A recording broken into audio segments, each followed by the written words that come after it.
오늘도 말씀의 은혜를 누리고 또한 기도가 열리고 응답되는 새벽이 되기를 축복합니다. 복된 새벽 하나님께 주시는 말씀 민수기 26장에서 27장까지의 본문 가운데 함께 나눌 말씀 26장 1절에서 4절까지의 말씀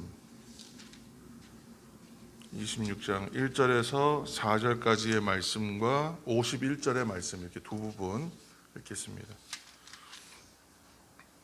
26장 민수기 26장 1절에서 4절까지의 말씀을 먼저 읽습니다. 26장 1절 연병 후에 여호와께서 모세와 제사장 아론의 아들 엘르아살에게 말씀하여 이르시되 이스라엘 자손의 온 회중의 총수를 그들의 조상의 가문을 따라 조사하되 이스라엘 중에 20세 이상으로 능히 전쟁에 나갈 만한 모든 자를 계수하라 하시니 모세와 제사장 엘르아살이 여리고 맞은편 요단가 모압 평지에서 그들에게 전하여 이르되 여호와께서 애굽 땅에서 나온 모세와 이스라엘 자손에게 명령하신 대로 너희는 20세 이상 된 자를 계수하라 하니라. 아멘. 51절 말씀입니다. 51절 이스라엘 자손에 계수된 자가 60만 1730명이었더라. 아멘. 네, 그 말씀의 두 부분을 읽었습니다. 이제 백성들은 여리고 맞은편 요단 강가이죠. 모압 평지에 이제 도착해서 거기에 이르러 있습니다.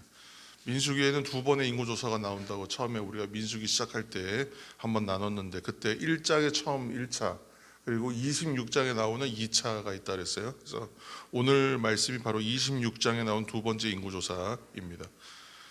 이 1차와 2차 사이에는 약 40년 가까운 시간차가 있습니다. 그런데 1차 때가 60만 3,550명 1차 때가요. 그리고 2차는 이제 51절 말씀 근거하면 60만 1,730명입니다. 그러니까 한 2,000명 내외의 어떤 차이가 있긴 한데 거의 차이가 없어요. 40년 차의 광야 생활을 40년 하고 나서 인구조사 했는데 장정의 수가 거의 차이가 없습니다. 그러니까 하나님의 은혜가 백성들을 놓치지 않고 외면하지 않고 하나님께서 이렇게 잘 보존하신다는 생각을 먼저 하게 됩니다. 사실 이 기간 동안이 뭐 순조롭고 순탄하고 모든 것이 평화로웠느냐 뭐 그렇지가 않잖아요. 광야 생활이라는 것이 결코 그럴 수가 없을 뿐더러 패역한 사건도 많았고 또 많은 이들이 역병이나 하나님 진노하심에 또 치여 죽기도 하고 그랬기 때문에 그리고 바로 우리가 이 본문 말씀 읽기 전에 시딤 바알볼 사건 때만 해도 연병으로 2만 4천 명이 죽잖아요. 바로 앞에서. 그렇게 죽었다고 생각하면 사실 광야 생활 동안의 인구는 오히려 더 늘어났던 것으로 보아야 되겠다. 이게 좀 줄었다가 아니라 오히려 늘었는데 바로 직전에 2만 4천 명이나 그렇게 되고 그런 걸 생각해 보면 하나님께서 이 백성들을 얼마나 이 광야 생활 가운데 잘 보존하셨는지 우리가 생각할 수 있습니다.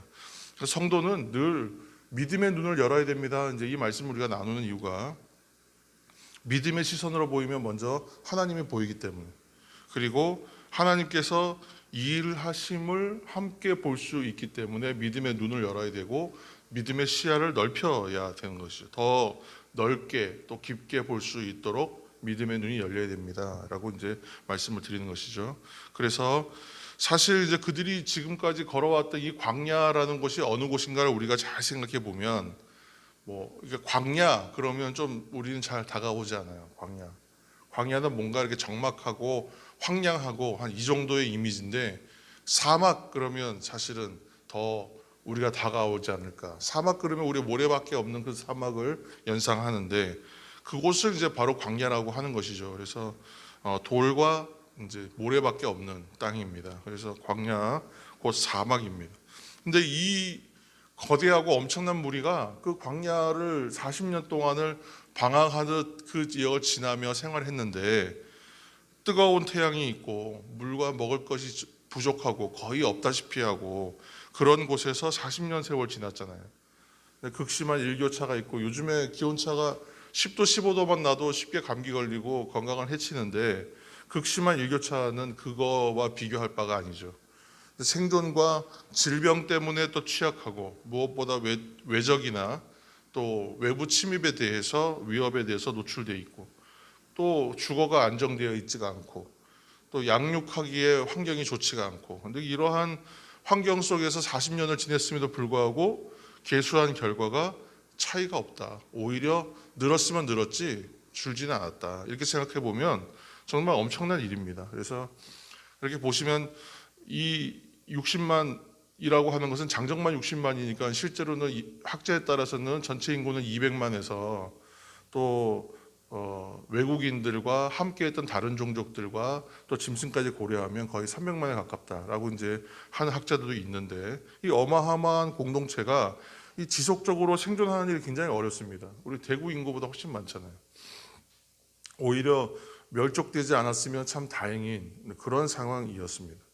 26장 우리 2절 말씀 우리가 한 절 더 보면 조금 더 실감이 될 것 같아요. 26장 2절 말씀입니다. 26장 2절 이스라엘 자손의 온 회중의 총수를 그들의 조상의 가문을 따라 조사하되 이스라엘 중에 20세 이상으로 능히 전쟁에 나갈 만한 모든 자를 계수하라 하시니 아멘.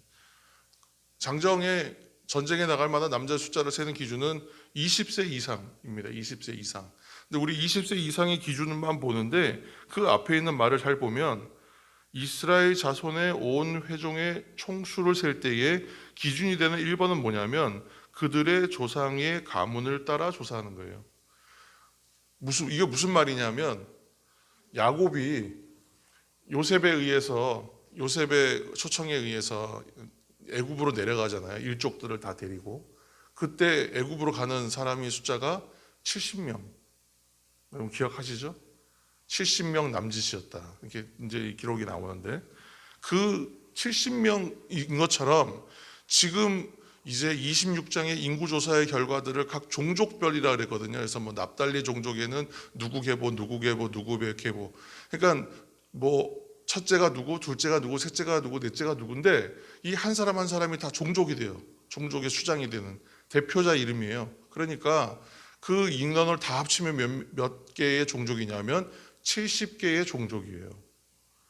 하나도 놓침이 없었다는 거예요. 하나님께서 지키시고 보호하시고 오늘날 그때부터 지금까지입니다.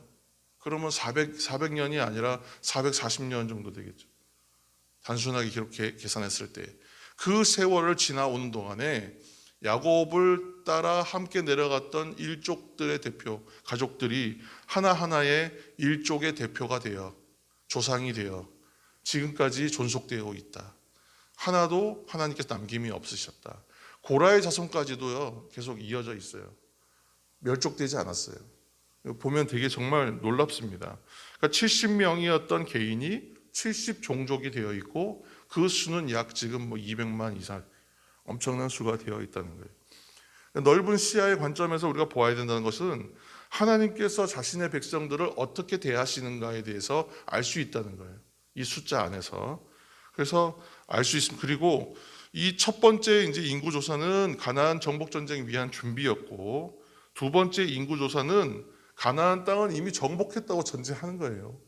전쟁하기도 전에 이미 전제해서 그렇게 놓고 땅 분배를 하겠다는 거예요. 지금은 종족별로. 그래서 종족별로 이제 하는 이유가 있습니다. 52절에서 26장 우리 52절에서 56절 52절부터 56절까지 말씀 우리가 한번 읽겠습니다. 52절부터 56절 26장 52절입니다. 여호와께서 모세에게 말씀하여 이르시되 이 명수대로 땅을 나눠주어 기업을 삼게 하라. 수가 많은 자에게는 기업을 많이 줄 것이요 수가 적은 자에게는 기업을 적게 줄 것이니 그들이 계수된 수대로 각기 기업을 주되 오직 그 땅을 제비 뽑아 나누어 그들의 조상 지파의 이름을 따라 얻게 할지니라. 그 다소를 막론하고 그들의 기업을 제비 뽑아 나눌지니라. 아멘. 땅 분배의 원칙이 있는데 인구가 많으면 많이 받아요. 많은 기업을 받습니다. 두 번째로 분배받은 땅은 어떻게 분배하느냐? 제비 뽑기로 한다.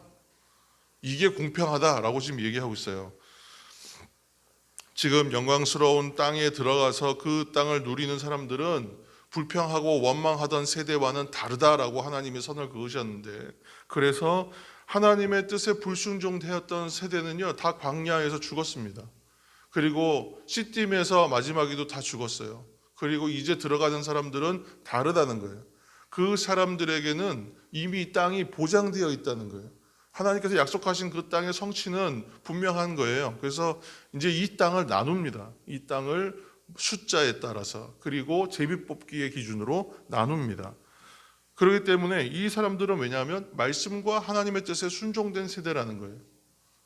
그래서 하나님의 뜻대로 나누면 그 뜻대로 순종되는 세대이지 않겠습니까? 그러니까 이전의 세대는 어떤 세대였냐면 감사보다는 불평, 불평보다는 또 원망, 충성보다는 불순종과 시기와 경쟁, 이런 것이 그 이전의 모습이었다면 지금의 모습은 다르다는 거예요. 그러므로 하나님의 말씀에 순종해야 된다. 왜 이 말씀 드리느냐?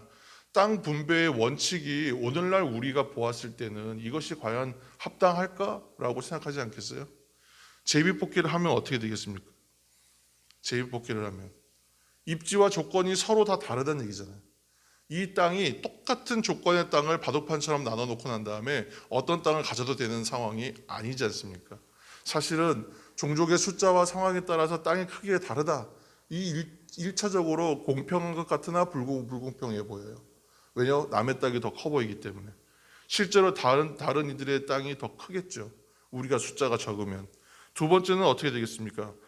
두 번째의 세상 원칙은 뭐예요? 이왕이면 다 엉치 마라. 이왕이면 입지가 좀 더 좋고 뭔가 외적의 침입에 방어가 유리하고 산물과 어떤 곡물과 목축에 유리한 땅, 자신들이 어떠한 장점이 있는데 이 장점을 살릴 수 있는 땅들이 있지 않겠어요? 그럼 거기에 따라서 좀 다른 땅, 이왕이면 저 5번이 가져간 땅이 우리 땅이었으면 좋겠어 라는 생각 왜 안 했겠습니까? 그렇기 때문에 유분리의 차이가 있다는 것이죠. 그런데 하나님의 말씀에 우리가 순종된 세대의 특징으로서 하나님의 말씀과 뜻을 이해하고 순종해야 된다는 말씀은 뭐냐면 이것이 믿음의 본질이라는 거예요. 믿음의 본질은 먼저는 내가 하는 것이 아니라고 인정하는 게 믿음의 본질이에요. 내가 하는 것이 아니라 하나님께서 하시는 거예요. 지금은 자신들이 자신의 힘으로 능력으로 무엇을 차지한 상황이 아닙니다. 하나님께서 주실 것이라고 약속한 전제하에 땅 분배를 하는 거예요. 그런데 이미 아직 하지도 않은 땅에 대해서 무엇이 더 낫다라고 생각한다면 이것 좀 말이 안 되지 않겠습니까? 그래서 이 믿음의 본질은 하나님께서 하시는 것에 대하여 이해하고 그것을 받아들이고 그것을 믿음으로 순종하는 것이다. 내가 하는 것이 아니라 여기까지 인도하신 하나님께서 앞으로도 인도하실 것에 대하여 확신함으로 그 길을 기쁘게 가는 것이다 라고 하는 그 원리 원칙들을 이곳에서 발견하게 되는 것입니다. 여기까지 종족의 대표자들만 뽑아도 70 종족, 레위까지 포함해서 그렇게 해서 그 종족을 보존시키시고 유지시켜 여기까지 인도하신 하나님께서 땅을 그들에게 나누어 주시며 그 땅에서 이제 하나님과 더불어 그 아름다운 땅에서 아름답게 살아갈 것에 대하여 생각해야 되는 시간이었던 것이죠. 이때는 비교하는 시간이 아니라 남의 떡이 더 커 보이고 이왕이면 다 먹지 마, 이런 원리로 생각하는 시간이 결코 아니었다는 것입니다. 그래서 우리가 하나님 말씀 가운데서 항상 말씀을 읽을 때 그렇게 했으면 좋겠어요. 하나님, 나에게 믿음의 시선 허락해 주셔서 하나님의 역사, 하나님의 곧 일하심을 보게 하여 주옵소서. 내가 지금 가는 길이 좀 막연해 보이고 뭔가 분명해 보이지 않더라도 하나님, 내가 지금 가는 길이 잘못된 길이 아니라 잘됨의 길이라는 것을 내가 발견하게 하여 주옵소서. 그래서 내가 지금 행하는 모든 일, 기도하는 일, 마음에 준비하는 모든 일들이 오직 심어서 가꾸는 시간이 된다는 것을 확신케 하여 주셔서 이 시간들 가운데에도 안온함, 평안하고 이 시간 가운데서도 기쁨을 누리게 하여 주옵소서. 그렇게 기도하며 나아갔으면 좋겠습니다. 그렇게 말씀에 순종하고 믿음으로 바라볼 때에 감사로 우리가 순종할 수 있습니다. 그리고 감사로 순종하면 어떤 일만 생겨요? 감사한 일만 생기는 거예요. 믿음의 시선입니다. 왜요? 모든 일이 감사가 되기 때문에. 사랑하는 사람 눈에는 모든 것이 사랑스러워 보여요. 그래서 감사하는 사람 눈에는 모든 것이 감사할 일들로 보입니다. 그래서 그 믿음의 시선을 가지고 하나님 말씀의 뜻에 따라 순종하며 감사하며 기쁨으로 평안으로 이 길을 함께 걸어가시는 저 여러분 되시기를, 이 새벽 되시기를 예수님의 이름으로 축복합니다. 함께 기도하며 나아가겠습니다. 함께 기도하며 나아갈 때에 하나님의 말씀에 우리가 순종하며 믿음으로, 믿음의 시선으로, 믿음의 생각으로 바라보게 하여 주셔서 감사하게 하시고 순종하게 하여 주옵소서. 순종하며 기쁨으로 가게 하여 주옵소서. 이 새벽 함께 기도하시고 나라 민족을 위해서, 이웃을 위해서, 또 하늘들을 위해서 계속 중보해 주시기 바랍니다. 함께 또 기도할 때에 오늘은 특별히 또 기도하실 때 자녀들을 위해서 또한 기도해 주시기 바랍니다. 청년 세대를 위해서 이 땅에 슬픔 당한 일들을 위로하여 주옵소서. 다시는 반복되지 않게 하여 주옵소서. 함께 기도하며 나아가겠습니다.